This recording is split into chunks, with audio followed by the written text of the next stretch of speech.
வணக்கம் மக்களே. இன்றைக்கி எங்கள் வீட்டுக்காரு பட்டு புடவை வியாபாரத்துக்கு போனால் ஒரு வியாபாரம் ஓடலை மனசே வருத்தப்பட்டு வந்தார். ஆமாம், அப்புறம் இப்படி இருந்தால் நாளைக்கு வீடுகிட்ட லோன் வாங்கிட்டோம், கடங்கப்பு அடையணுமா இல்லையா?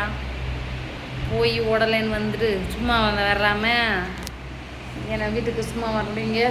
பூ மல்லிகைப்பூ விலை இப்போ குறைஞ்சிருச்சுல, சாமிக்கு நம்மளும் பொம்பளை பிள்ளை இருக்குது மிட்ட வச்சுக்கிறணும்ல. பாருங்க, கத்திரிக்காய் நல்லா சோத்து கத்திரிக்காய் எங்கள் ஊரில் சொல்லுவாங்க. கத்திரிக்காய் பலாப்பழ சோளம் இப்படி ஒரு காய்க்கெல்லாம் வாங்கிட்டு வந்தார். அது முடிஞ்சு வச்சு சொல்லி முடிஞ்சிருச்சு, திண்டாச்சு. தெருவில் வியாபாரங்க வேறு வந்தால் ஒரு ஏழை எளிய மக்கள் வந்தால் வாங்குங்க. வாங்கினீங்கன்னாத்தே எங்களை மாதிரி மக்கள் என்னத்தையும் வாழ முடியும், தெரிஞ்சுக்கோங்க சரியா? நாங்களும் இப்படி ஒரு பழைய இரும்பு ஜாமான் போட்டாத்தே நாங்களும் பிழைக்க முடியும். என்ன சொல்கிறீங்க? அதனால் கொண்டு போய் கடையில் போடாமல் தெருவில் வந்தாங்கன்னா அவங்கக்கிட்ட கொடுங்க. என்னத்தையே 2 பிழைச்சிட்டு போகிறாங்க சரியா?